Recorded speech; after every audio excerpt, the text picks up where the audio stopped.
Hello, everyone. Yeah, yeah. Welcome to discussing top five scenes from Q's filmography. And of course, this was not an easy list to make.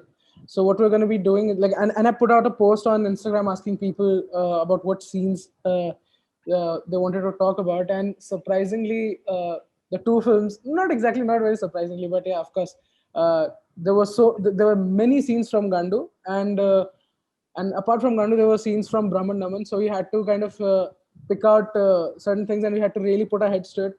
So the first scene, let's just get right into it. The first scene that I want to discuss with you about, so what we'll do is that we'll watch the scenes, and then we'll talk about the scenes.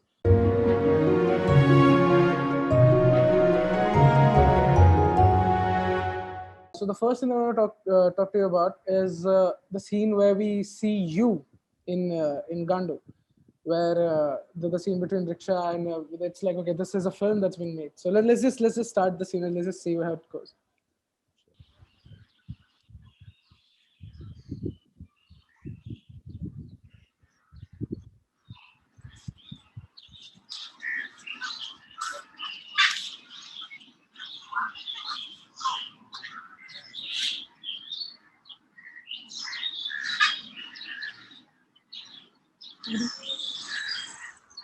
তোমরা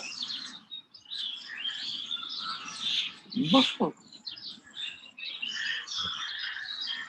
বসো একটু চাটা খাবে তো একটু চা হোক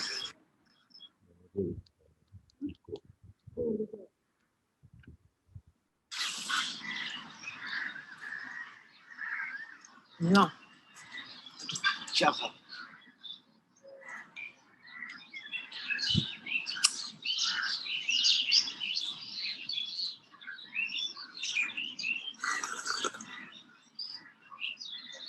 তোমার নাম কি রিক্সা হ্যাঁ রিক্সা রিক্সা কোথায় থাকো হাওড়া হাওড়া স্টেশনের কাছে আর তুমি এই যে আমাদের গান্ডু বলে ডাকে গান্ডু তো এখন কি করবে ঘরপর তো যেতে হবে নাকি বসে বসে কিছু আছে দেখি তো মনে হচ্ছে না।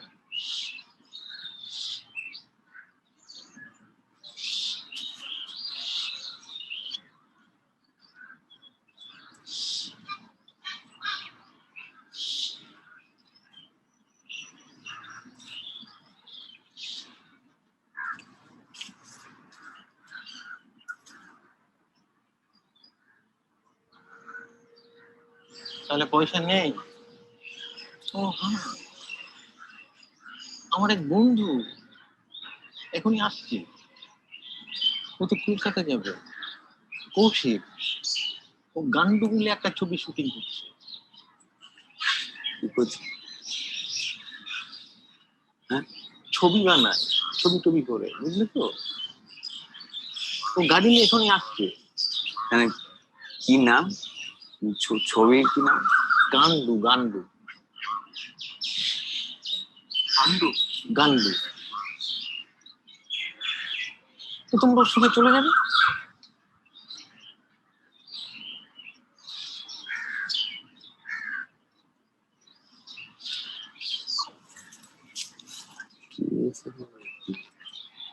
কৌশিক শুনলাম সিনেমা করে তুই আছিস আছিনি তো ঠিক করে আছিস আমি চিনি মারা কৌশিক সিনেমা করে হেভি মারা চরস খায় তুই মা কি করেছিস চিনি মারা আমি রিস্কা মারা বলছি তোকে নিয়ে ছবি করছে গান্ডু মা সিনেমার মা নাম গান্ডু আমাকে নিয়ে তোর নামে ছবি মারা আমি রিস্কা বলছি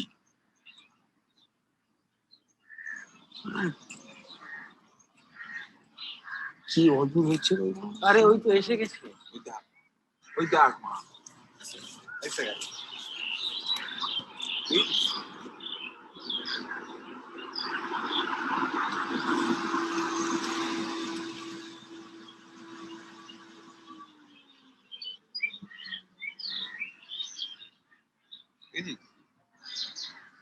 কৌশিক সবসময় কালো চশমা পরে।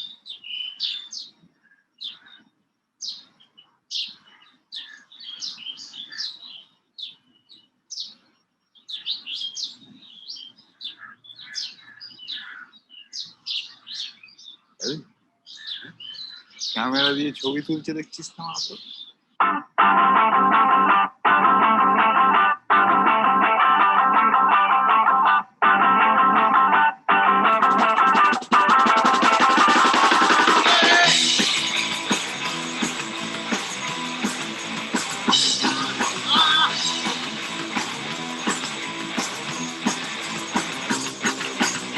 এই দেখ এই 50,000 টাকা। তোমার ঘরের অন্ধকারে কাপড় মেরে আমি তোমার পায়ে ভালোবাসা আমার পায়ে প্রেমী আপনি জ্বালা তুমি পড়ো সারা রাত জেগে জীবন তোমার নিয়ে তোমার চাই যদি কেউ ভেগে দেখ কালু এই দেখ হয়েছে তো ঢোকে যাবে বোকা চোটা যত ঘুরে পাশে চারিপাশে দেখলাম তো কত তোমার ঘরের অন্ধকারে ভাবি আমি বসে তবে তোমার মুখ থেকে মুখোশ হবে গেছে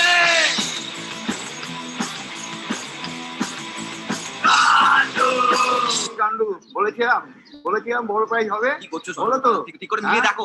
এবার কি হলো? কি করছো সরকার? ঠিক করে নম্বরটা মিলিয়ে দেখো। 50,000 পেয়ে দিয়েছে। হলো তো? কি হয়েছে আগে ওরা? Yeah. So the last time we spoke, so you told us that when the film was being screened, people thought that the film had ended when this moment came. So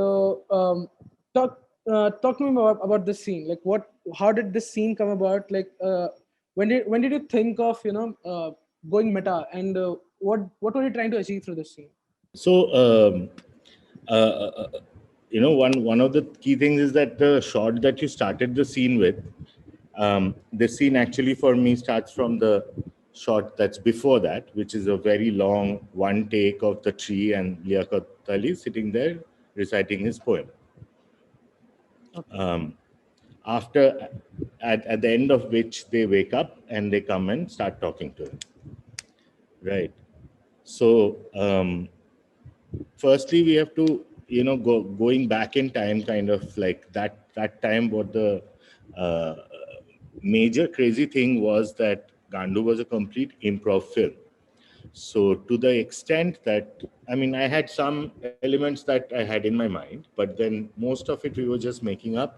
And what we really concentrated on was to figure out the characters for these Riksha and Gandu. Once that was set, now they were basically feeding off each other, and I was relying very heavily on Joyraj. Joyraj, who plays Riksha, got me introduced to Anubroto.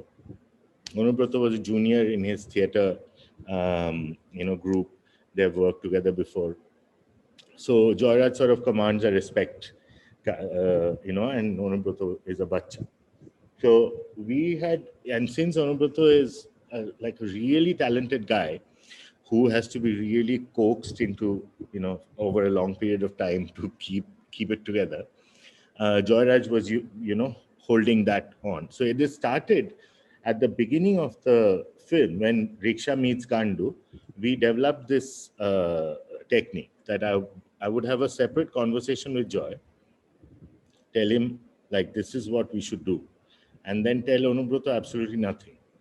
So in that scene, he was supposed to just walk towards the camera, and we told him that it's going to be a general shot of you, hearing music on the street. And Joyraj came out with the rickshaw and slammed him, which is why that scene was so powerful. And once we saw that happening, then we realized that we really wanted to drive this kind of shit. Now, cut to many days later, now we are in Birbhum, and we are in this tree place. And that place has special significance for me. That tree is there in every one of my films, from Love in India to Brahman Naman. That's where it sort of, our relationship kind of came to a fruition. So what really was happening then is that post the Dhatura scene, I had completely lost my mind. Because in the Dhatura scene itself, I had no idea what I was shooting anymore, and I couldn't take really proper decisions. which turned out to be great because I was completely instinctive. And a lot of things I was just letting them do whatever, and I'll just shoot it. So at this point of time, we are thinking, I haven't written anything for this part of the film. The film is not finished yet. Shit, what are we going to do now? So, and this was the time also to understand that, why people think that this is the end of the film, because it ends the third act. And what we were doing in this case, and which has been my, a few films I tried that out with, was Kisho Tenketsu, which we have talked about before, which is the Japanese 4-act structure, which is very different from the 3-act sort of retribution-led structure when one protagonist has everything happening to them. And it's all supposed to be real. Here, there was a point where I clearly realized that I was at the end of the third act, but I had no clue where the fourth act lay.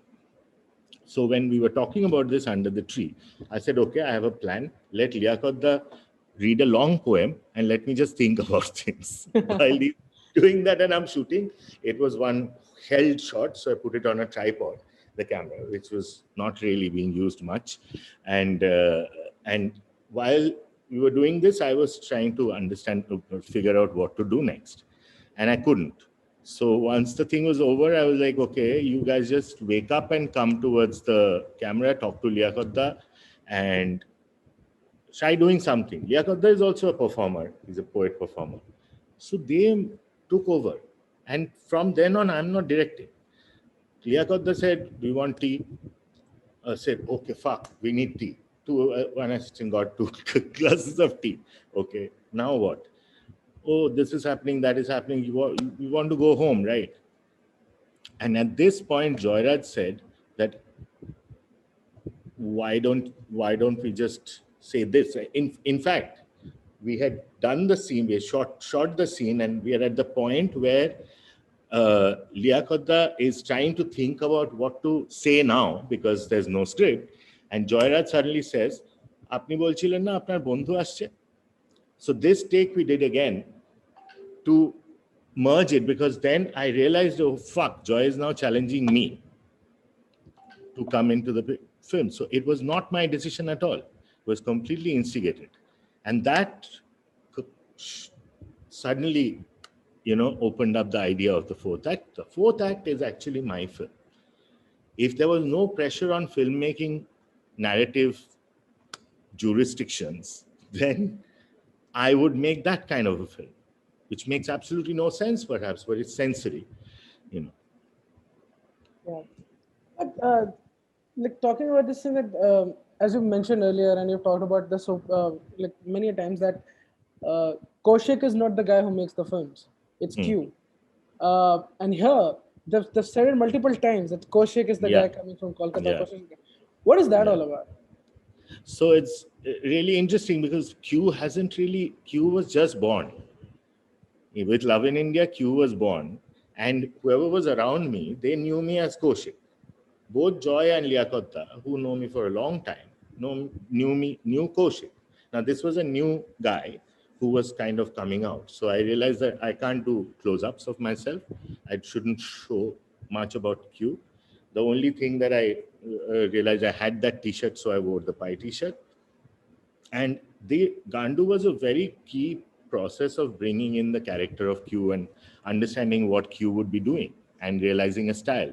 And this was still happening. So that Kaushik that they are referring to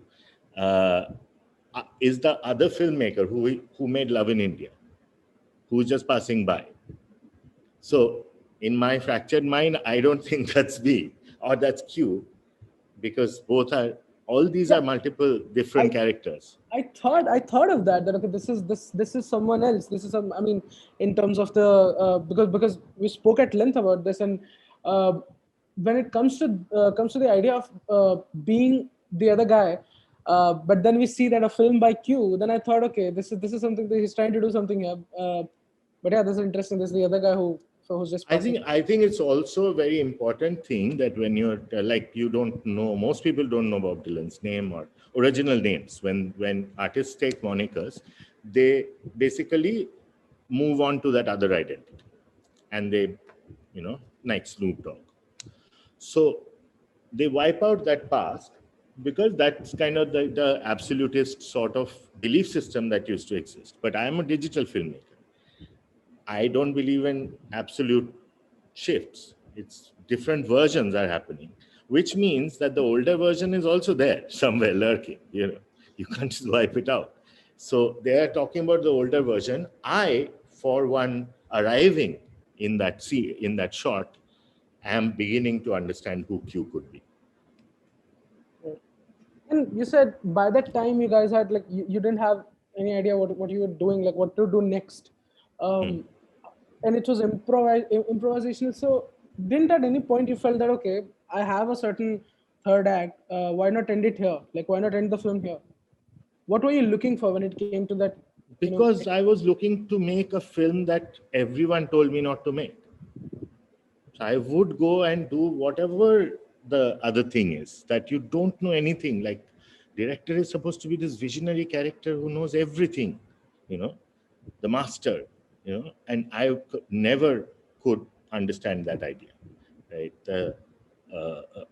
So for me, it's always this kind of negotiation that is a key part of the process. And I never know the outcome.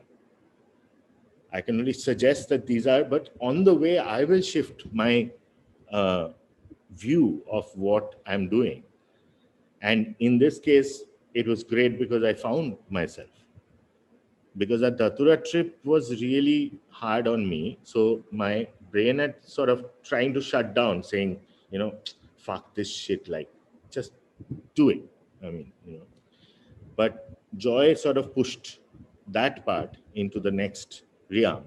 And then everything started coming to me. Oh shit, now it's a film. Now it's my film. So everything can be make-believe.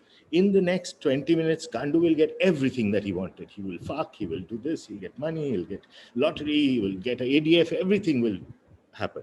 Because they're already dead, and I'm also dead. Gandu, Riksha, and Q all died, Kaushik, all died in that Datura trip. They don't know it yet. They passed on to a next realm.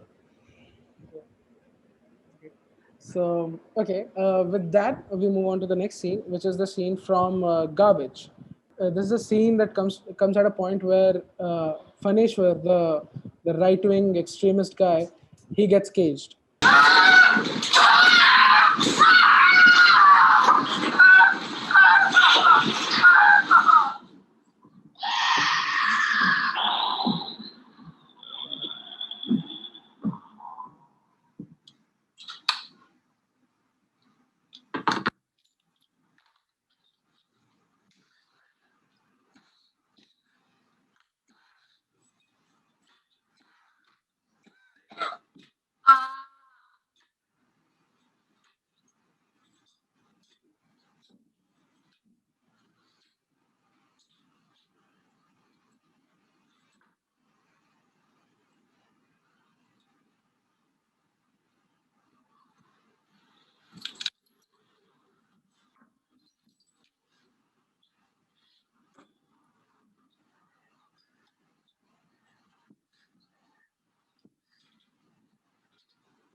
Patient name Phaneshwar Prasad, age 31 male. Clinical history, right orchidicotomy performed. A testis with surrounding tunica which has been incised. There is a necrotic tumor measuring 17 mm. Hopefully the tumor has breached the tunica. This can be seen on the macro photographs.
क्या हो गया वो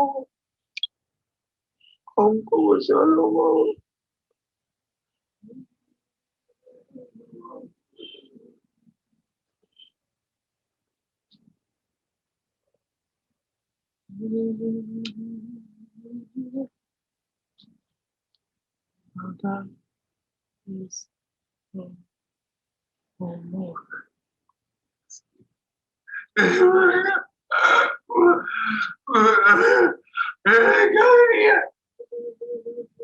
हमें तेरा माँ के चूल पे डाले हैं हमें बुधिया मत कर बाबा की माँ की चूत। हमें नहीं बोले बाबा कुछ नहीं बोले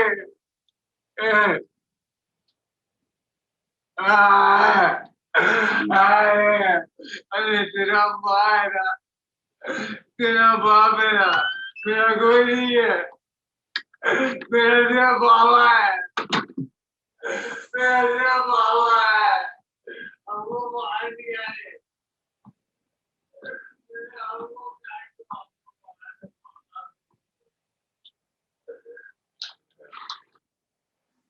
Yeah, that scene. How did you arrive at this image of like throughout the film we see this woman who was chained to one thing or the other in his house, and then kind of flipping that around on this guy, and yeah, how did you arrive at this image first of all?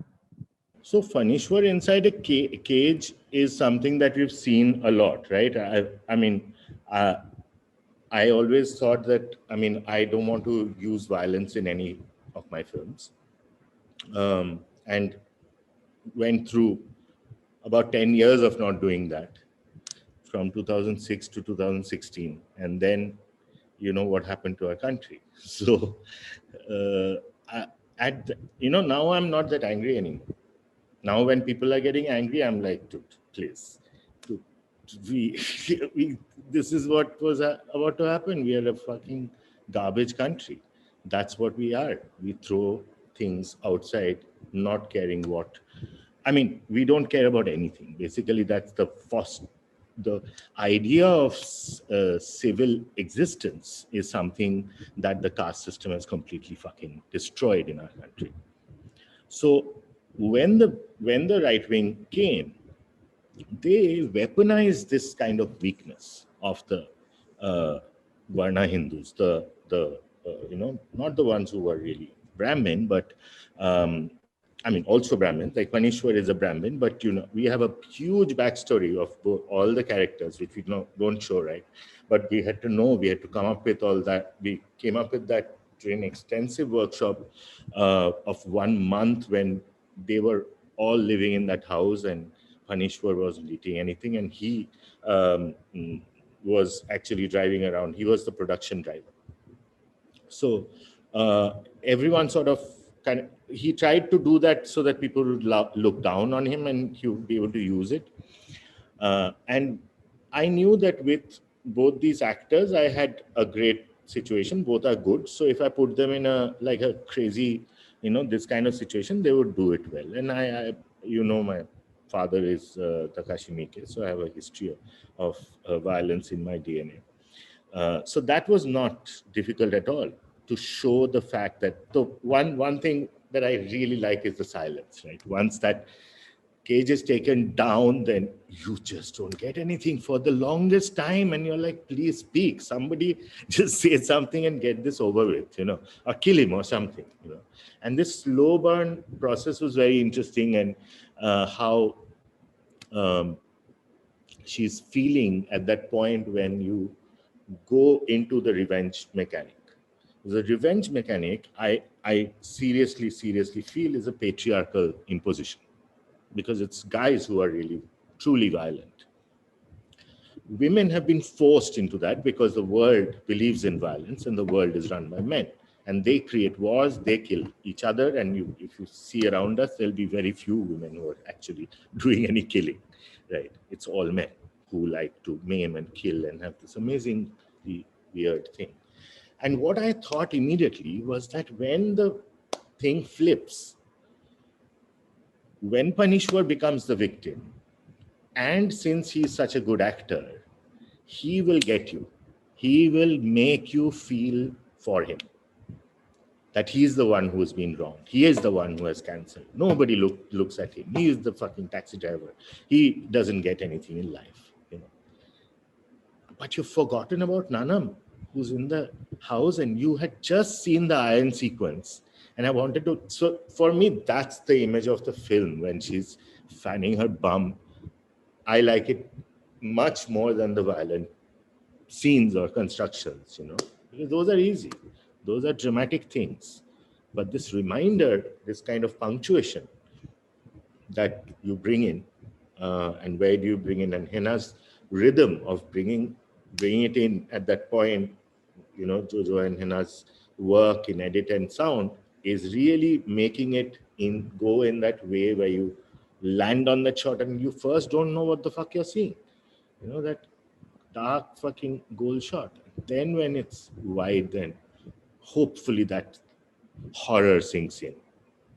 Yeah, it does. It totally does. And even like the iron sequence for that matter. But even with that, why was that line important when he says ki tera maa hai, tera baap hai, mera sirf baba hai? Why was that thing important towards the end of the scene? Because he knows that she was getting calls from the mom and she was not taking it. He has been fucking stalking her. He knows more about her than she does. And I have gone through a 9-year struggle with a stalker. So there were many things that I knew about that kind of behavior, how that gets you batshit crazy. Yeah. So it was, so he's at that point, he's gone into victim mode, right? That's what we were saying, that the weak Hindus were weaponized by the fascists. Because the weak Hindus were kind of equilibrium Hindus. They suffered in silence for everybody else to just keep doing their shit. Now, they are indeed the subaltern. So all this communist talk and all that, nobody did anything for them. So when the Sangh comes to them and says that you are actually a powerful person, they fucking believe that. And you see in the garbage, those sequences with the Baba, how he's been able to, use hypnosis. Like this is also based completely on the Ponda section of the Sangh, the Hindu Vahini that they have in Goa. And that's who carried out the Gauri Lankesh murder. Yeah. So they have some incredible fucking facts that we found. One of the key facts, 2 key facts were that rampant sexual abuse, and another one was hypnosis. One of the people who founded that organization was a hypnosis. The other was a sadhu. I mean, you can't call them sadhus. They're just these practitioners. Let's not mistake this. Like, for instance, my relationship with that tree in Birbhum is completely spiritual. And there are many sadhus under that tree who have met and been influenced by. So I'm not at all taking that away. Though fact of the matter is those sadhus were all Sufi sadhus, but nevertheless, it's, Yeah. practice. Mhm. Talking about like because as you said that this was easier because it was very dramatic. How did you go about lighting that scene? Because someone just asked me that, how did you light that particular scene and giving it that very dry, yet when we see the cut and it just it's very sensory. How did you arrive at that kind of a lighting? Well, you know that I only use tube lights, right? Yeah. Forever. So it's all tube lights. It's just placement and the kind of tube light that we get. So we decided that would be because I was going to go all over the place, you couldn't place them. And we didn't want to have any light in the frame because that gives you production value. So it's all in shadow and it's top light. So even the girl has a top light and a sidekick, which is the table lamp.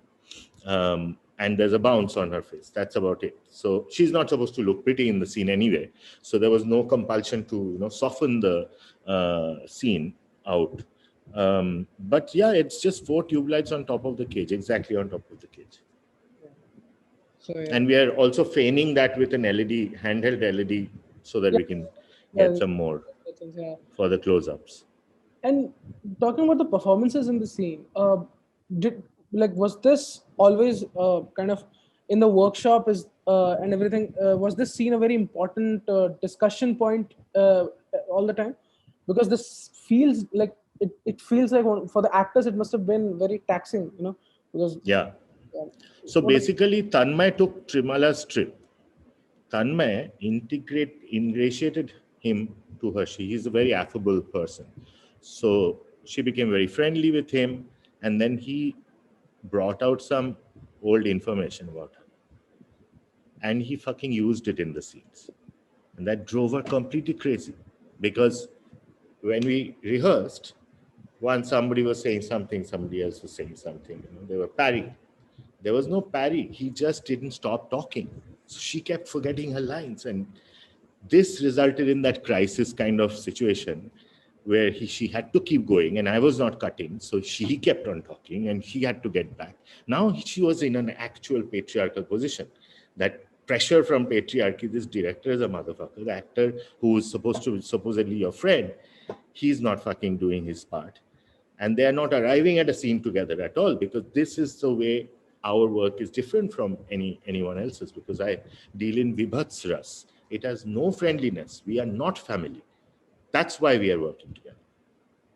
We don't particularly also like each other, in fact. Don't have to, at least. Yeah, so from here, moving on to a lighter scene from Brahman Naman. Sure. Because of course, why not? So this is the scene where, of course, the last time we spoke, we did talk about the scene that I love the most, which is about when he says, that's all we have, trivia. And this one is a particular scene where Naman meets the female Naman, and after that there's this conversation where the plot has stopped for a while, because of course the train has stopped there. Has stopped. Everything has stopped. Everything has stopped. Yeah. And let's just watch that scene. Yeah.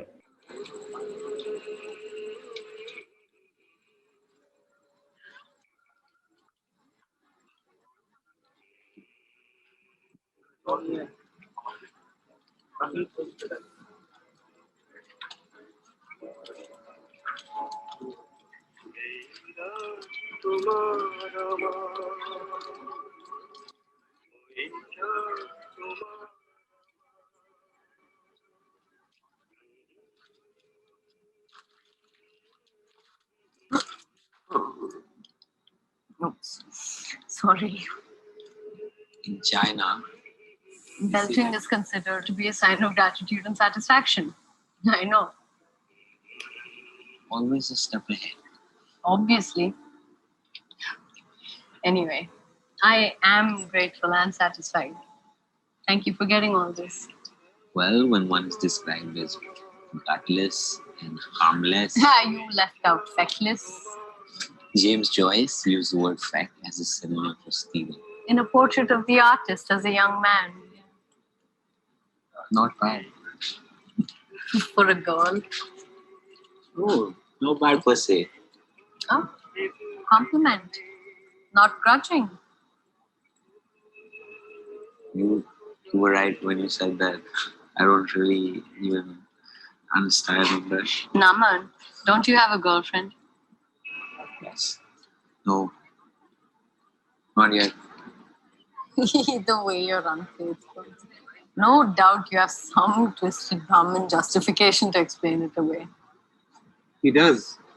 Naina, Augusta ma'am says it's bedtime. Last song on the White Album. Good night.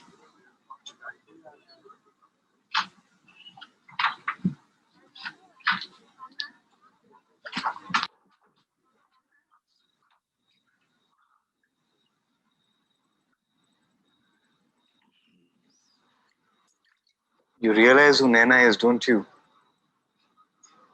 Who? She's you, Naman. Female Naman. So, if you fuck her, it'll be like fucking yourself.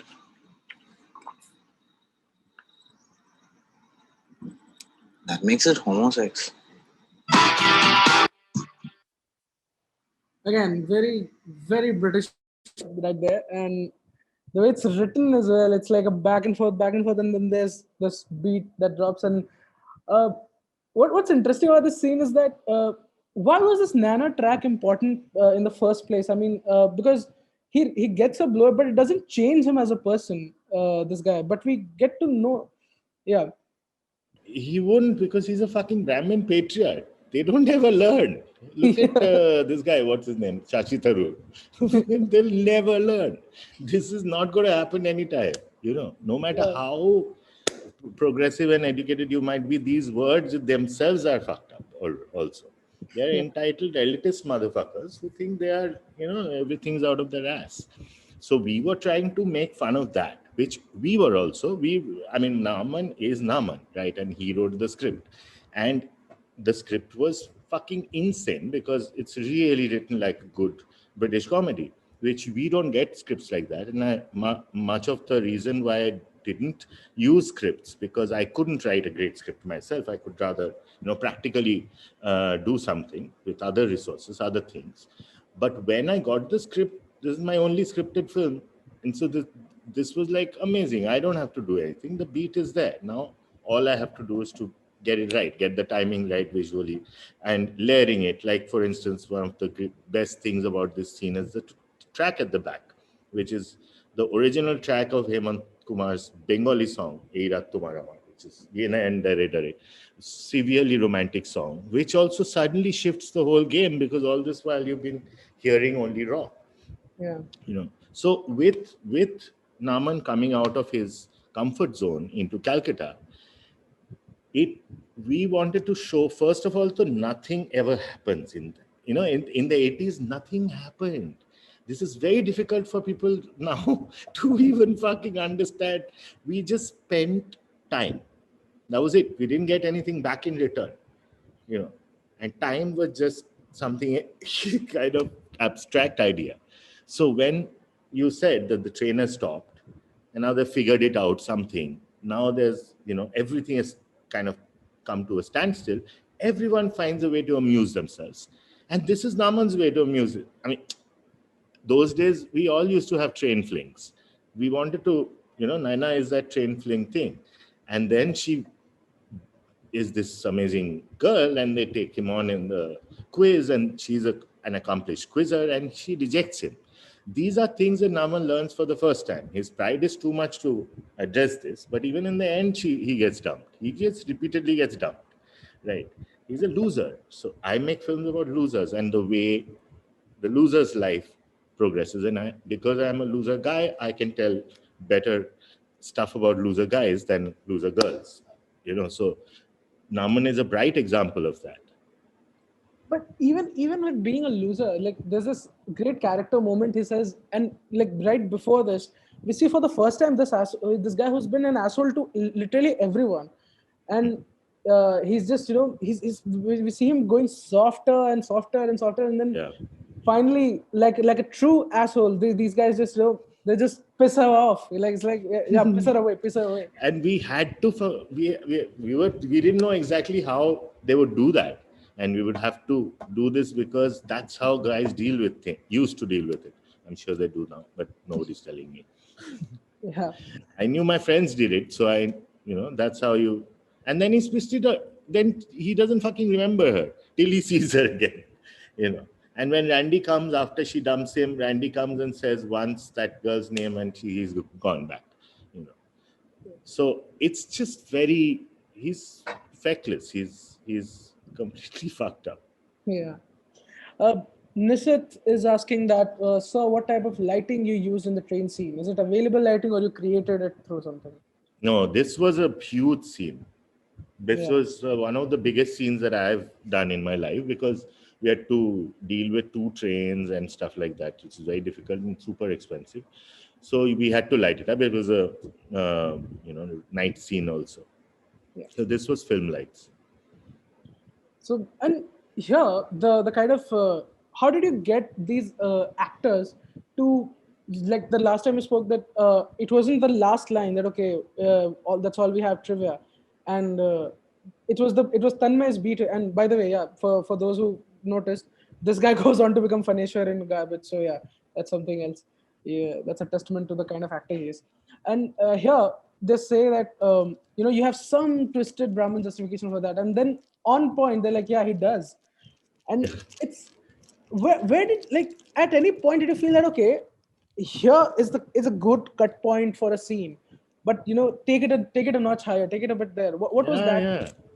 But that is the big British comedy thing, right? Look at best examples of that, and you'll see that comedy writing from Monty Python days to now, where it's where The Office, for instance, how they escalate.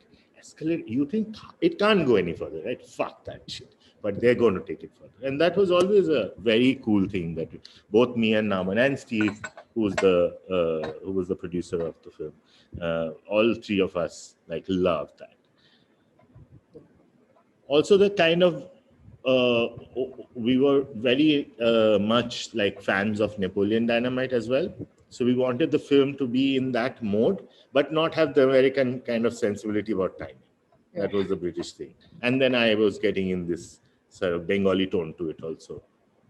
But it's in English, and this is not the first language of these actors. And to pull these lines out, how much work did you have to put in with the actors to make them sound convincing?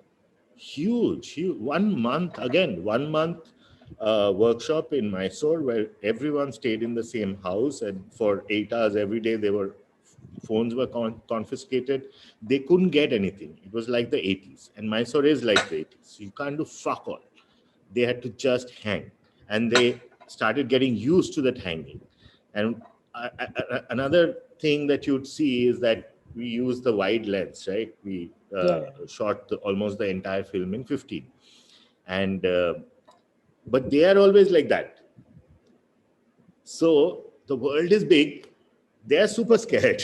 Everyone's sort of banding together because they have each other to fend off this world that nobody knows and nobody wants to know. This is the insular kind of Brahminist upbringing, that you don't know anything outside of yourself and you don't want to, and you have this coterie that you develop, and then you work with that coterie to finish each other's sentences so that your unit sounds strong and feels strong.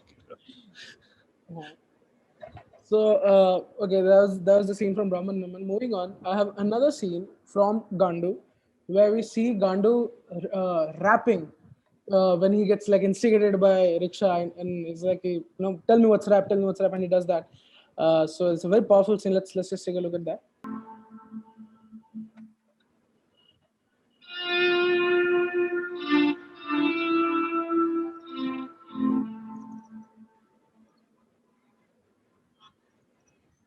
গান্ডু জীবনটা মানে গান্ডু জীবন।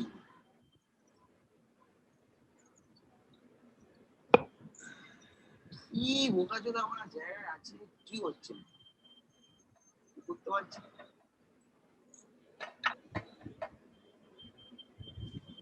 দূর বা তখন থেকে নাকে ডলা সেটা হেগে যাচ্ছে মানে পাঁচিস কেন? গ্যাস হয়েছে মানে গ্যাস হয়েছে এগিয়ে যায় মানে ভালো লাগছে না, পুরো জীবনটা আমরা পাঙা দেখতে। হ্যাঁ দেখো তোমার জীবনে পাঁচ মানা, আমার মারা কি আছে? আমি কি আছে মানে আমি সব রিক্সা চালাই খেটে খাই মারা। এবি তাহলে তুই তো মারা খুব দাস, ভালো আছিস না মানে? তুই তো মারা দাস বাবু পকেট কাটিস খালি। তুই কি ভুল করেছিস মানে? কি ভুল করেছিস? হ্যাঁ কি করবো তাহলে তুই বল। হ্যাঁ তুই থাক না ওখানে গিয়ে, তুই তো মারা দেখছিস কি? তুই বল না মারা কি বলছিস? খাই মানে ঝিমচাক বাড়ি তো। ঝিংচাক বাড়ি মানে তুই থাক নাকি জেল মারা জেল। কি ঝিংচাক বাড়ি? আর দেওয়া বাড়ি মারা একটা।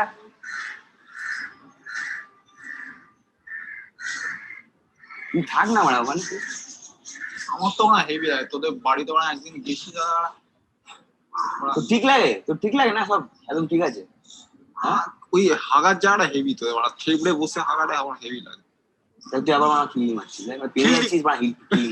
না না না সত্যি কথা বলছি মারা, তুই পেরে যাচ্ছিস মারা কিলি মারছিস। ভালো কথা বললো না না ভালো কথা বলছিস না মারা, তোকে বসিয়ে রেখেছিস এখানে একটা কথা বলছিস তুই শুনছিস, তখন থেকে শুনছিস না। মানে চুদি আছে মানে জীবনটা, একটা বোকা চোদা মানে জীবন, তুই মানে একটা বসিয়ে রেখেছিস, তোকে একটা বন্ধু বলে ভাবছি কিছু একটা মানে বিটে জ্বালা না আমার বোকা চোদা।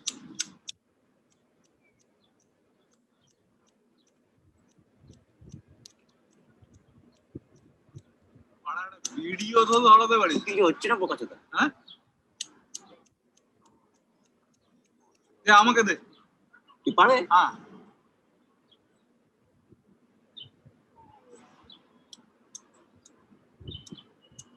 হয়েছে স্যার বালের লাইট আছে সব পড়া মানে জ্বলবে না, পড়েও না, পুড়ে গেছে।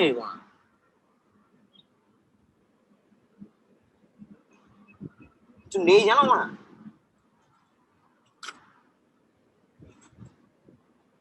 কিছু করা যাবে না মা, কিছু হচ্ছে না।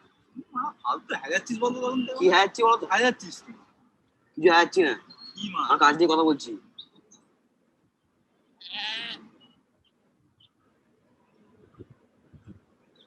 আমার কথা কেন শুনবো না? বালের কথা কি কি ক্যালক্যাল ক্যালক্যাল করছিস? কি তখন থেকে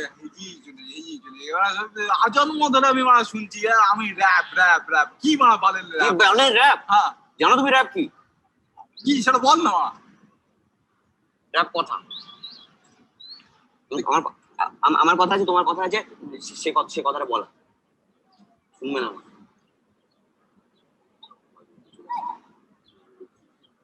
গান্ডুই তো ডিজে গান্ডু হবো। কি ডিজে গান্ডু? ডিজে গান্ডু হয়ে যাবো।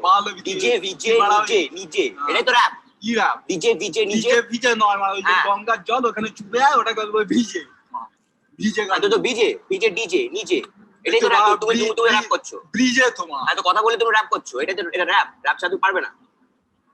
ব্রিজে নিচে আমি বালের র‍্যাপ, বালের র‍্যাপ দেখবে? তাই তোমার দেখো চলো তুমি। হ্যাঁ দেখ কি মানে শোনো না, যাও তুমি ওখানে, চলো তাহলে দেখাচ্ছি, চলো না।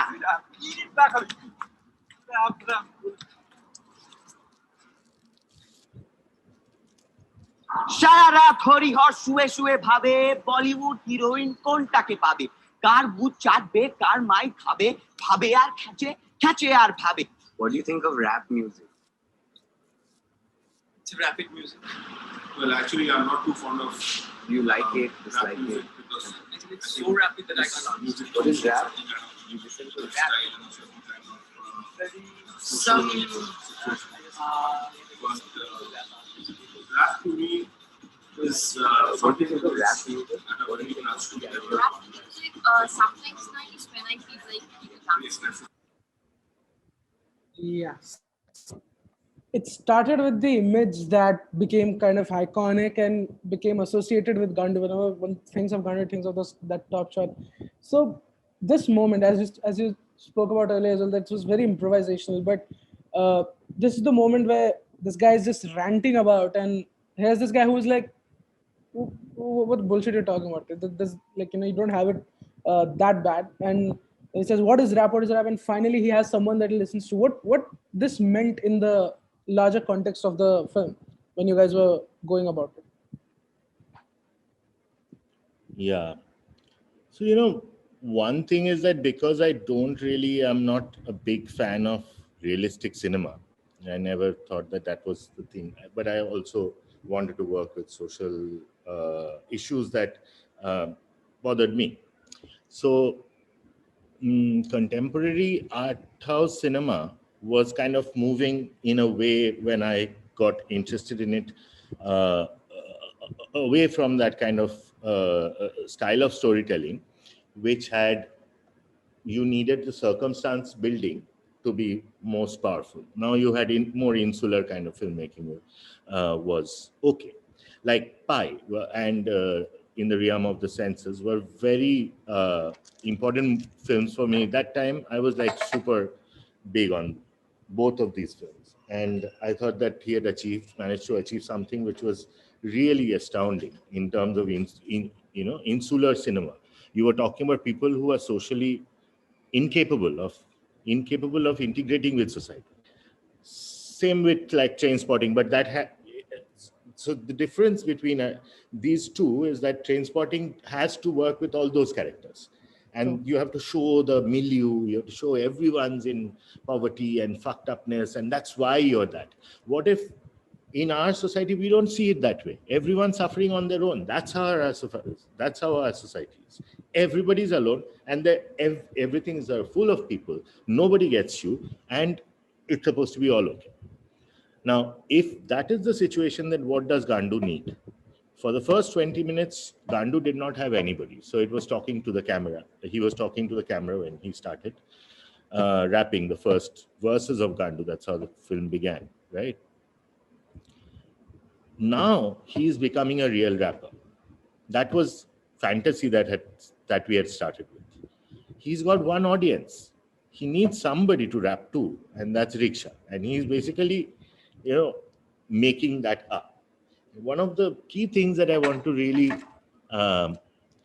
point out here is that the difference again in terms of performance.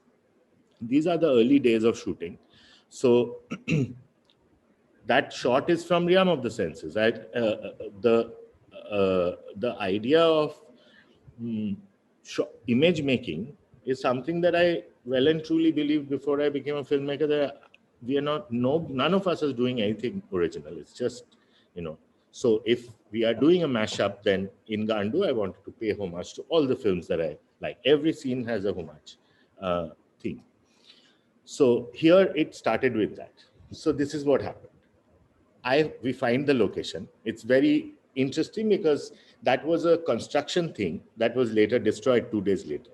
But that ledge was placed in such a way from Joy's first floor staircase window, you could climb in, climb out, right?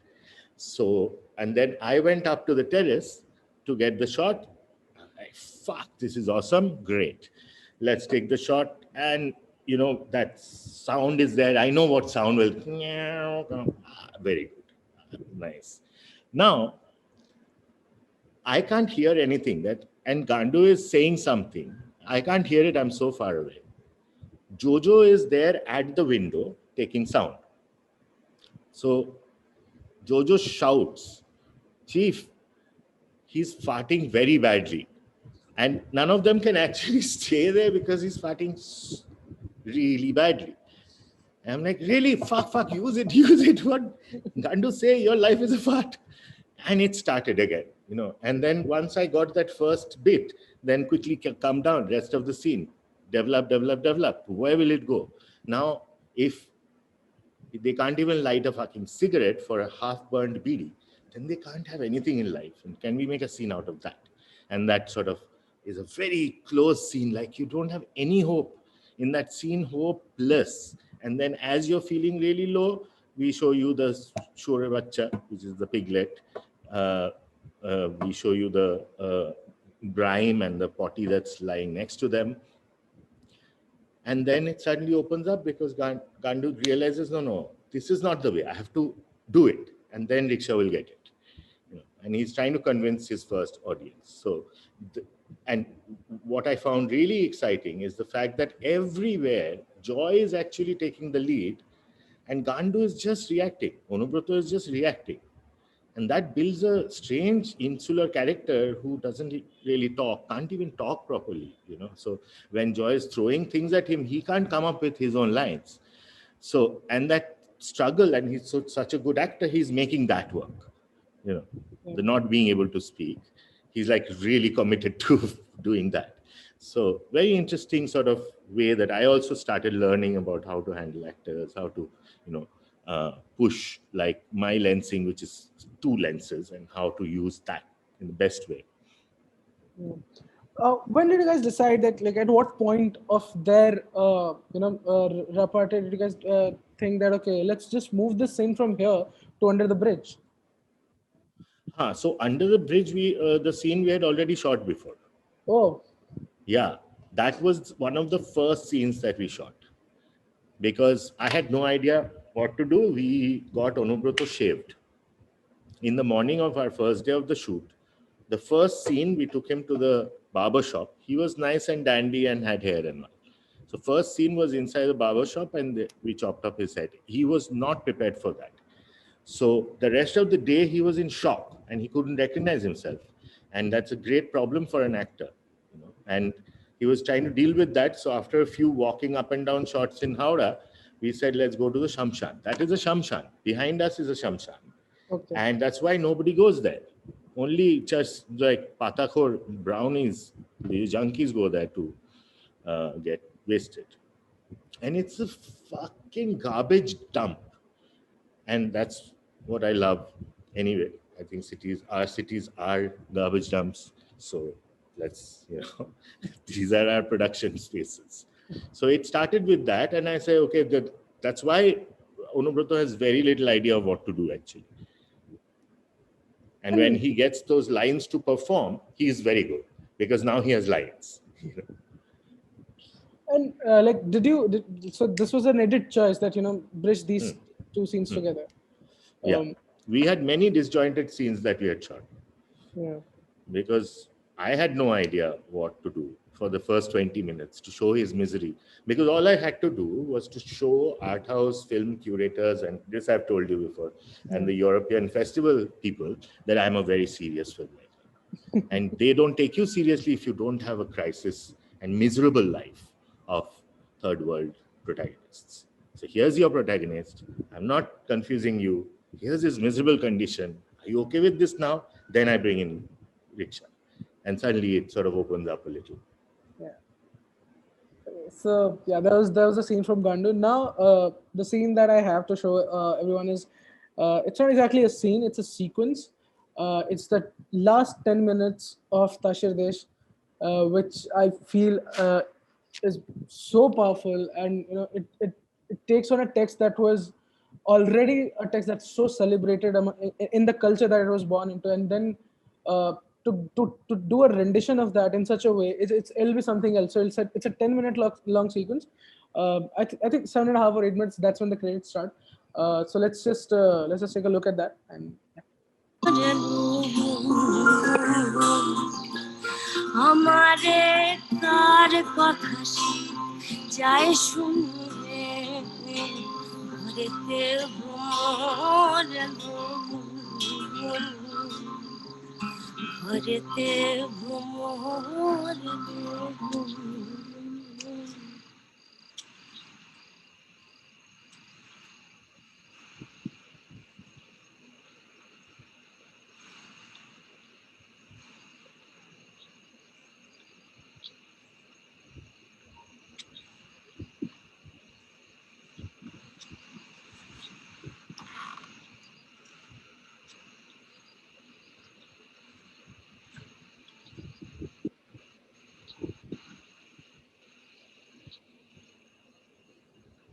হঠাৎ মনে হলো আমি মারিনি,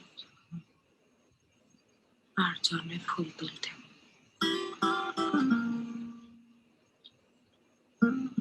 বনে জবা ফুটেছে, তুলে নিয়ে এসো ফুলের রসে রাঙাবো পায়ের দানা। দেখো সুন্দরী, আজ সকালে উঠেই বুঝেছি আমাদের এই তাস জন্মটা স্বপ্ন। সেটা হঠাৎ আমাদের আরেকজন বাতাসে ভেসে বেড়াচ্ছে, তারই পানি আসছে তারই গান শুনছি। তোমার পায়ে ধরা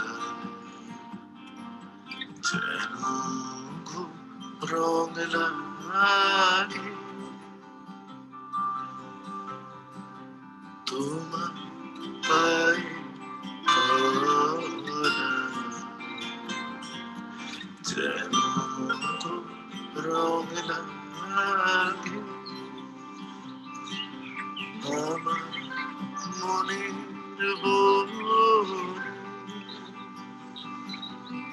ফুলের রাগে তোমার পায়ের ধরা যেন রং লাগে।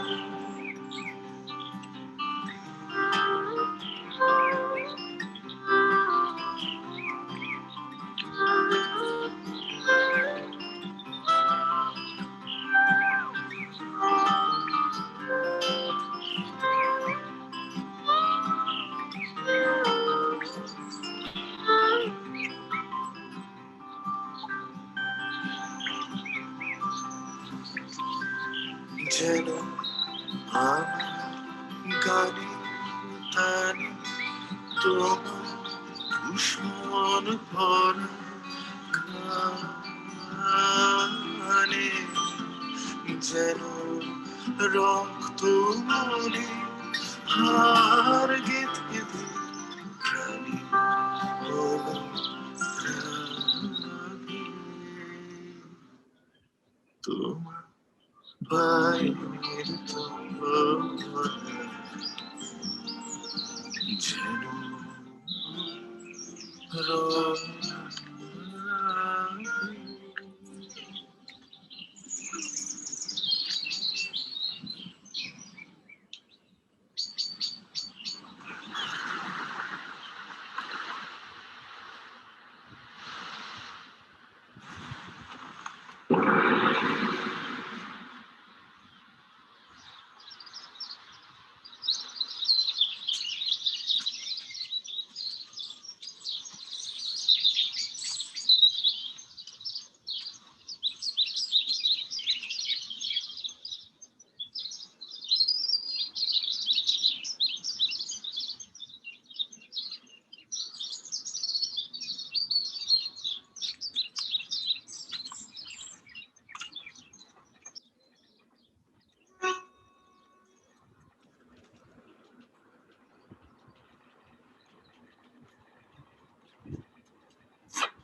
ভাঙ ভেঙে দাও, ভাঙ ভেঙে দাও, ভাঙ ভেঙে দাও, ভাঙ ভেঙে দাও, ভাঙ ভেঙে দাও, ভাঙ ভেঙে দাও, ভাঙ ভেঙে দাও, ভাঙ ভেঙে দাও, ভাঙ ভেঙে দাও, ভাঙ ভেঙে দাও, ভাঙ ভেঙে দাও, ভাঙ ভেঙে দাও, বন্দি প্রাণ মন হোক উধাও, বন্দি প্রাণ মন হোক উধাও,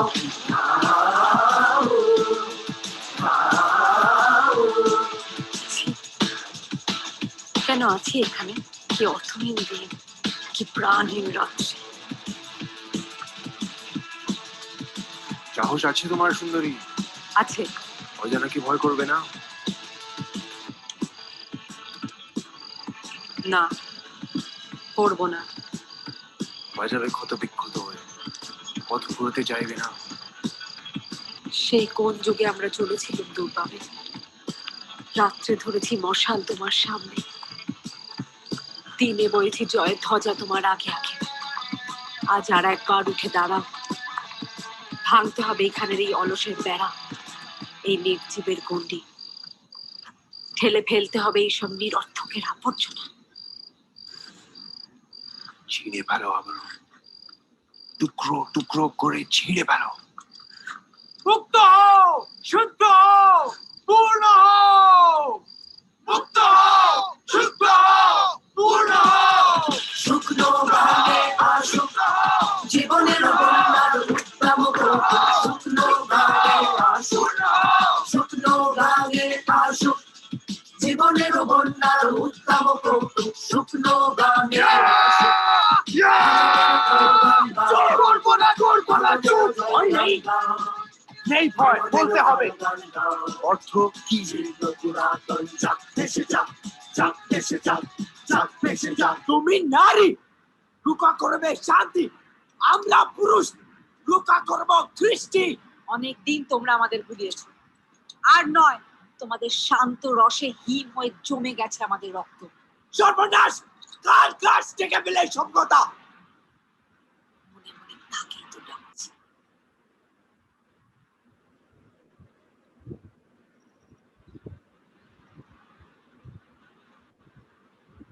আকাশে শুনতে পাচ্ছি তারই গান। আমরা শুনেছি ওই মা ভই, মা ভই, মা ভই। আমরা শুনেছি ওই মা ভই, মা ভই, মা ভই। শুনলে কাঁধে গান, ভয় করি না অজানানে, দুঃখ তাহারি গানে। দূর তারো ভেদে খাও, খাও।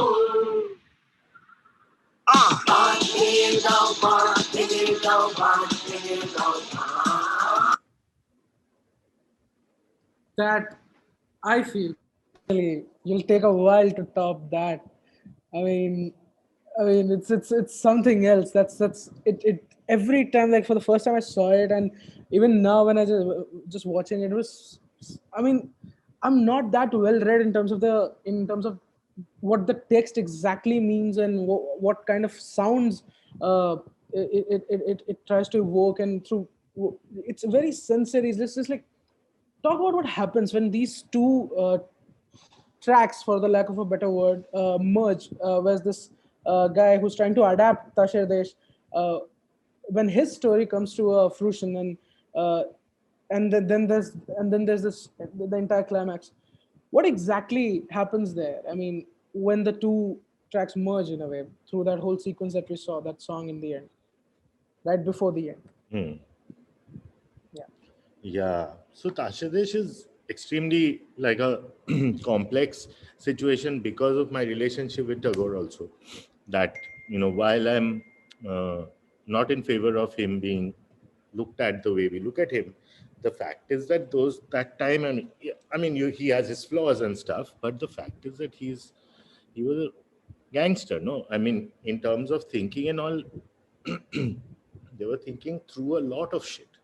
And he was super aware of the world's crisis and politics and spirituality, and all of these were his domain. And by the time, the very interesting thing about Tashir Desh is that he wrote it 4 times. First, when he was 19. Okay, so it was one of his first things that he wrote, which was a 4-page short story, which was taking off from the folk tale, and he was transporting these folk tale prince and his friend into a sort of like a slightly political world, not very. Then he works upon it when he's in his 30s. He again works on it when he's in his 40s, 50s, and finally gets the final draft and decides not to include this text in his Rachanavali, which is his anthology. So Tagore's printing press basically printed that, and that this was their decision, right? That you get everything by Tagore in one book in very many volumes, one title basically. But this is a separate publication. So I was obsessed with why did that happen. I wanted to know that. And no fucking Tagore enthusiast could tell me the right answer to this. Then I was like, okay.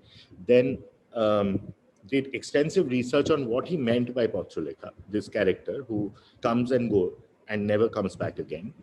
And I was of the opinion that he was looking at the oracle figure there. And then the last but not the least, this text is about freedom. And it's also something that he wrote for children. So it's very, not children, so to speak, so much that he made several performances of Tashidesh through his life.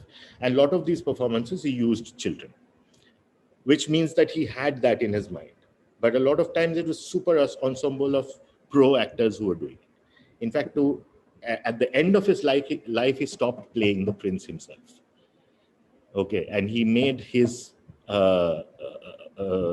basically successor, Shantidev Ghosh, go to Sri Lanka, learn Kandyan drumming and dancing, come back with a Kandyan troupe and perform.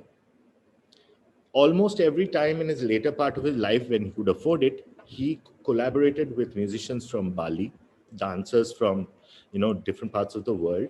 And since he was so well traveled, he could go and land a gig like, I'll give you a gig, come here, then you give me a gig. Like he was like solid hustling that time, right?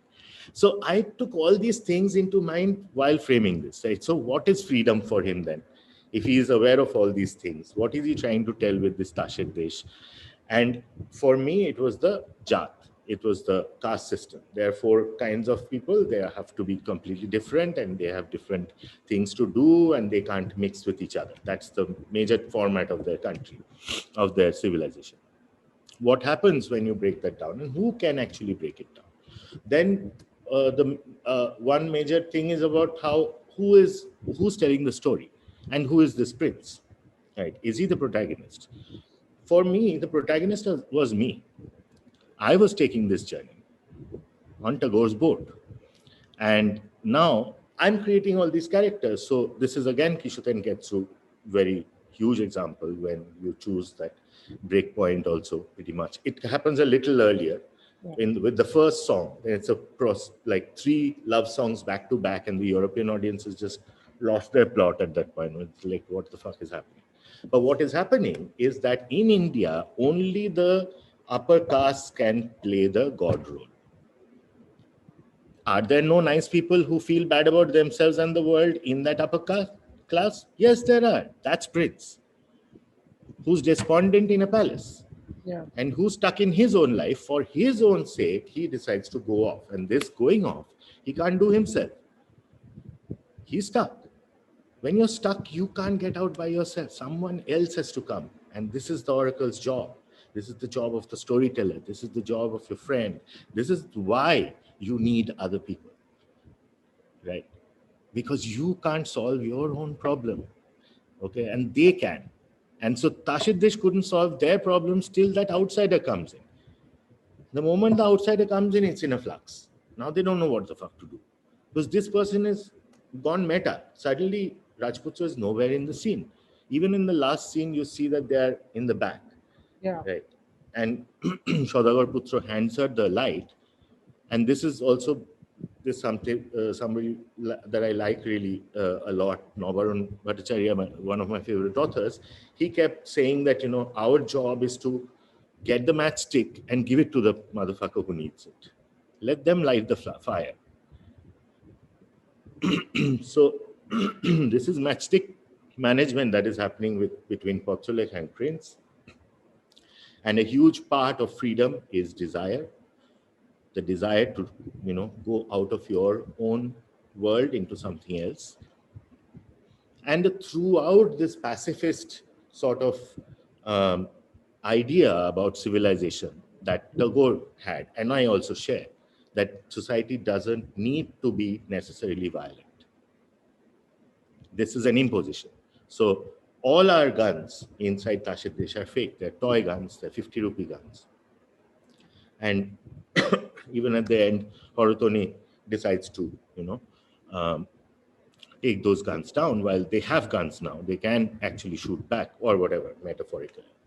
So everything is metaphor upon metaphor upon metaphor, like going on. And one of the key things that I thought was quite magical was when we were shooting that song that you used, again, I was pretty in a fucked state, and me and Ree had a huge fight just before that, and it was very bad because I was totally dependent on her to lead the. And when she gets into a funk, she can't perform like that. So I had to think of ways to address that.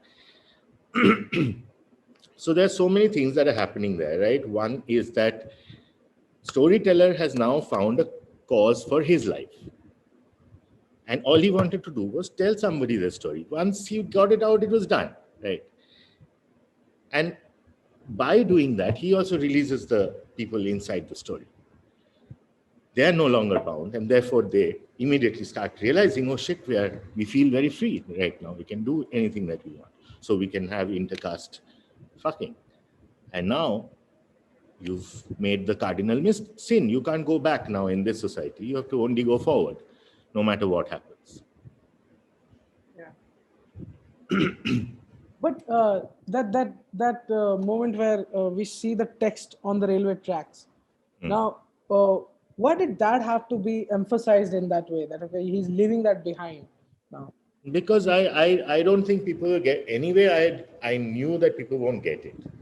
So at least one thing, it was a message to Bengalis: leave the book alone.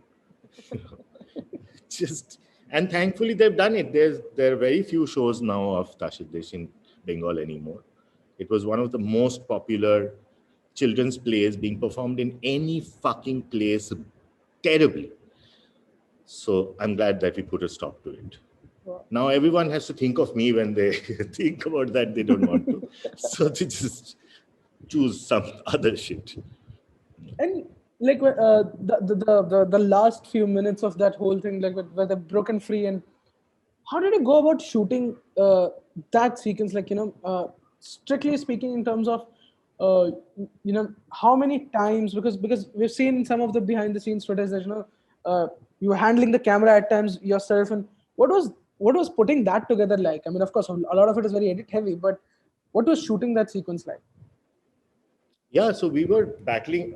It's a good thing to talk about this because it was a killer experiment. With the resources that we had and the choices that I made, I wanted to shoot with my camera, with 5D. And yes, I shot the entire film with Manu. So I was just out of Gandu and I was feeling very confident about my cinematography. And I was like, I'll shoot this myself, no problem. And then it was like hundreds of casts and these huge setups.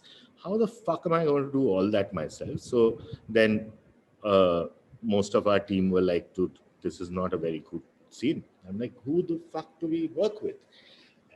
So I don't remember who suggested this, but somebody suggested, who are your top 5 DOPs right now? And I was like, this. And one of the films was Amer. Amer was a French film that had come out recently that time. And I had like totally loved the cinematography. So weirdly, Manu, who shot Amer, was Belgian, not French. And at that time, Celine was working with me, who was also Belgian, because she recognized his country code. He said, oh, fuck, I can talk to him in my, Belge French. So let's call him first. So we called him and he thought it was a joke. He had never come to Asia before. And then he cut the phone. So then we called back and had to, tell him, mail him, whatever. And then he realized this. And finally we were, okay, Manu, the course is coming. We had shot in Sri Lanka before Calcutta. So it was fucking mind-bending because I was shooting the second half of the film first while having no idea of what I'd do, obviously, right? So now Manu came 3 days before we started shooting. The thing about him when he came with Colin, his assistant, who was also a DOP, they came with their own 5Ds. Okay, just like, I just love this story so much. Like, what are your white people good at? This is what they're good at: efficiency, using of resources. They had both seen Gandu more than 10 times and gone through my cinematographic thing. Realized I was a Gandu, didn't know whatever, but this is what he wants, right? And now he's not telling me once, but he's going to now improve my image. Okay, whatever I thought, he's a DOP, he does this, he will do it. Okay, and one of the key things is when you're a European DOP and all, because they're rich and all, they have this choice. Like Manu, he only shoots art house films. So he doesn't do any commercials ever. So he's never using those tools that suddenly can make you feel greedy. Why don't I have those tools? He's thinking about what is the story? How do I tell it? What are the resources we have? Okay. Now we go there. We are in Sri Lanka. We have an army of Sri Lankan theater people who are all different heights. 90% of them don't speak English, and I don't speak Sinhalese. But of course, I used to live in Sri Lanka, so I have a way of communicating, but it's 100 people. And they're all like, they're not fit, they're not an army. Okay, so we're fucked. That's when we came up with the white face idea. That was great, sorted us out. They had identical looks. Now, Manu on the first day, all these guys were workshopping. So we had this big garden where they were practicing their moves, and it was looking terrible. And I was holding my head and I was like, shit, man, this guy is judging me so badly. And Manu is like, you know what? And he barely speaks English himself. So he's like, you know, why don't you go and you start shooting this? So I'm like, fuck, but man, it's 1 o'clock in the afternoon. The sun is on top and it's going to look at this thing. No, just, you know, try out movements and all. And he sent me. So then I started moving and it just didn't look good, yeah. It looked fuck all. So I was like, dude, we are screwed. But what he's watching are my movements. So what you said that I run with that right camera, and there's a dance that I think I do with the camera, which is my camera only. I can't do it with any other camera, right? Because it's part of my body, so it will move like that. So he mimicked me in the next 2 days, man, where we were shooting, looking at dailies, and I could not tell after a point which one was his shot in the rehearsals anymore. Okay, because we were using the same 50 lens. Then he suggested that why don't I'm tripping out on this 24 Zeiss that I've got, and I have brought a present for you. It's my father's Nikkor lens, 50. It goes the other direction. That's the only problem, and it's not automatic. So you'll have to learn in 1 day how to fucking focus ulta. It changed my life because that lens was incredible. Also, Kola now had a 50 lens, and but it wouldn't mount on our cameras. But Kola found a way to hold it in front of the camera, and if you held it really tight, then the image started coming. So we started shooting. That's how you get all those flare things. Exactly, Basically, that's because the lens is not mounted on the camera. It's just lens is being like that, you know. We are moving the lens, keeping the camera steady and moving the lens around. This is insane. Now the last but not the least, it's 1 o'clock when those guys used to come at 11 and they would rehearse till 4. So we didn't have good light to shoot it. They had to come and go off home. We're like, fuck. So, and we are also still dealing with the fact that they don't look good and they don't look like an army. By now, Manu is integrated with the idea and he can start seeing that I want to create a panic situation, basically.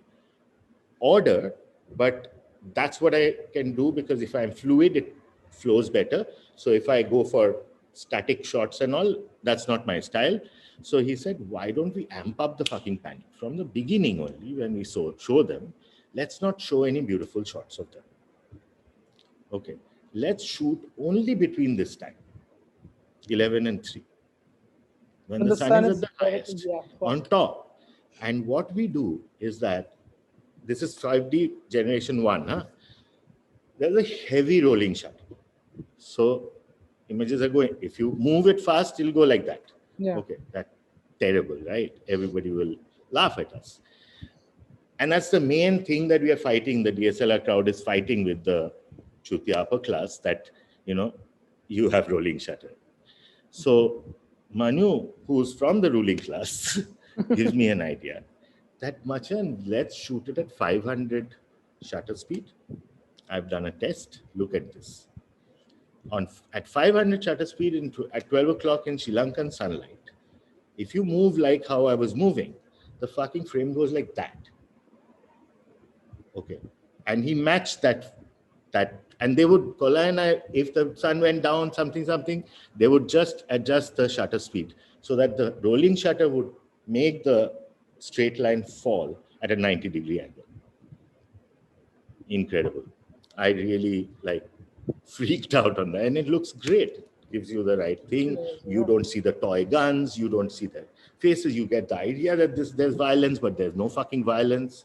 That was a major thing. How do you show violence without showing violence? Yeah. That was, and even in terms of the edit, putting that together with the kind of music that you had, what was, and the footage, I'm sure you must have shot Yeah, crazy, man. Yeah. So how did you put that together in the edit? With great difficulty. 1.5 years it took us to, 1 year and 2 months it took us to edit the film. Wow. Yeah, it was super difficult. And still we were not being able. The end was so difficult, we couldn't and then we ended it, then we went back again. And so there was this mashup, Nikon was slaving away every day, 10 hours, not taking breaks. We were all fucked up. And then I was like, dude, let's take a break, 3-4 days, and then we come back. So he was like, yeah, let's go. And he went home. I totally re-edited the film. Those 3 days. It was not the final cut, but that was what I could see a potential. And then he came in and saw that, and he was like, yeah, now I know. And then he again, of course, cut the whole thing again. Because, but we were getting there with this this play. It's super difficult. Looks like that. And yeah, so with this, that was the end of my line of questioning. So I open it up to the audience. So whoever has any question, please just unmute yourself and go ahead, guys. Till then, sir, what's this news that I hear about you playing Satyajit Ray? Yeah, in Soumitra Chatterjee's biopic. Yeah. I play Ray, and it is very good because it was quite funny. Funny. I was determined to get it right, because again, one more Bengali thing. So Bengali hacks for Bengalis. My lifetime obsession. It's great because I think Param, who's the director, also knew what kind of reactions it will garner immediately from the Ray camp. Yeah, definitely. I'm sure it will be a very strong reaction when it comes out. I call it a camp. It's actually a country. We have a camp. Refugee tent. So my question is, it's a 2-part question. What, you talked about, a person being lonely, and that's why you had magic realism and transcendentalism in your films. But if you could talk a little bit more about that. And also, I'm an actor. So when you have actors on board, if the character is juxtaposed to what they are, for example, if somebody comes from a urban background, but he dreams to get into that character. So how do you, do you cast people who come from that particular background only? Or do you help them get into the roles? These are the 2 questions. Right. The first one is extremely tough and will take a long time. So, that's like a whole, philosophical sort of scene that we'll get into. So let's avoid that. Others might not be interested, but how would we... so I have always thought that, nobody wants to work with me. Okay. So I thought that best is just whoever wants to work, let's work them out properly. Or pick people who don't have any clue. So fully clueless motherfuckers, then it's okay because they come with a clean slate. So that happened for about 6-7 years, and then it was Q. So, then one had some few films out, so people could imagine something, and the younger crop of actors really changed. So with Brahman Haman, it sort of opened up. Suddenly I was working in English, so I could access a lot more talent. And it was really good to see that the acting had really taken off, and people were putting in far more effort and were far more serious about this than before. And they saw themselves as kind of like left of the center at best, if not fully on this side. And that was for me a very strong thing, because, I really believe in the theater logic. I feel if you don't have a political idiom that you're going with, you can't do what we do, not for a long time. You can't. So, you have to have certain belief systems that are matching, because as I said earlier, we are not family, we are not friends. We are getting together to do something. And that's because all of us have something to offer to that. And then, of course, it becomes easier for me because I don't have to treat them really badly. I just treat them mildly badly. So actors are treated really badly in our sets. They're not given any patta. Like, that's what I hate about filmmaking, because all the attention goes to whoever's in front of the camera. So we give the least amount of attention to that. So that all actors come in one fucking sumo and they have to cramp in one makeup room. We've never had vans in our shoots, except for that Brahman Naman train shoot, because there was nothing there. It was the middle of nowhere. So we had to have 2 makeup vans, and we made sure that nobody went in and slept there. There was only a toilet, mobile toilet, because we didn't have mobile toilets back then. Now we do, so mobile toilets is what you're getting. So yeah, it's and you don't get too much money, you don't get much, basically. So that cuts off a lot of riffraff for me. Nobody even asks me. So if somebody is going past that, then we forge a long and really healthy relationship. Like you've seen with Joyraj, it's been 20 years. With Tanmay, it's been 5-6 years. Even technicians, like whenever we get to a, it's so difficult to explain yourself doing this. So it's much easier if somebody knows already and, oh, acha, this is, okay. So they have some blueprint in mind, because anyway, we're going to improv. Thank you, sir. Someone has sent me a question asking, what's your next film? So I've sort of given up on filmmaking long back. I was saying cinema is dead. My first cinema is dead talk was in 2013. And I was of the opinion that if I could make films, then cinema is definitely dead. So therefore, I was never interested in cinema. I'm trying to always see what is. So Garbage, which I think was the last kind of film, I go back to that 3-act structure, and Henna told a linear story, and we did what we had never done before. One protagonist going there with getting to a finite point, from a finite point to a finite point. So I'm kind of done with it. Right now we've just finished a series called Thakur Manjuli in Bangla, and that's come out really cool. It's like a video game, and it's kind of post-cinema completely, shot with iPhones and Red, fighting each other.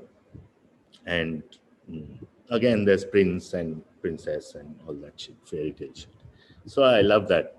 So it's kind of like a follow-up on Tashed Desh, and without that kind of resource, we could manage a lot more now, because technology is offering us that.